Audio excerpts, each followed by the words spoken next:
ಅಪ್ರಾಪ್ತ ಬಾಲಕಿಯೋರ್ವಳಿಗೆ ವ್ಯಕ್ತಿಯೋರ್ವ ಲೈಂಗಿಕ ಕಿರುಕುಳ ನೀಡಿದ ಘಟನೆ ಪುತ್ತೂರು ಸರ್ಕಾರಿ ಬಸ್ ನಿಲ್ದಾಣದ ಬಳಿ ಹಗಲೇ ನಡೆದಿದೆ. ಗದಗ ಮೂಲದ ಹಿಂದೂ ಅಪ್ರಾಪ್ತ ಬಾಲಕಿ ಬಸ್ ನಿಲ್ದಾಣದ ಬಳಿ ನಿಂತಿದ್ದ ಸಂದರ್ಭದಲ್ಲಿ ಸರಳಿಕಟ್ಟೆ ನಿವಾಸಿ ನೌಫಲ್ ಎಂಬಾತ ಬಾಲಕಿಯ ಬಳಿ ಬಂದು 10 ನಿಮಿಷ ನನ್ನ ಜೊತೆ ಬರ್ತೀಯಾ, ನಾನು ನಿನಗೆ ಹಣ ಕೊಡ್ತೇನೆ ಎಂದು ಆಮಿಷವೊಡ್ಡಿ ಬಾಲಕಿಯನ್ನ ತನ್ನ ಜೊತೆ ಬರುವಂತೆ ಒತ್ತಾಯಿಸಿದ್ದಾನೆ ಎಂದು ಆರೋಪಿಸಲಾಗಿದೆ.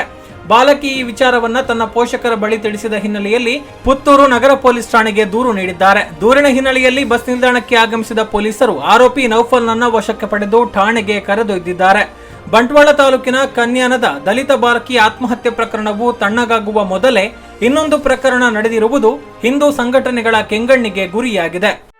ಸುದ್ದಿ ಚಾನಲ್, ಕ್ಷಣ ಕ್ಷಣದ ಸುದ್ದಿಗಾಗಿ.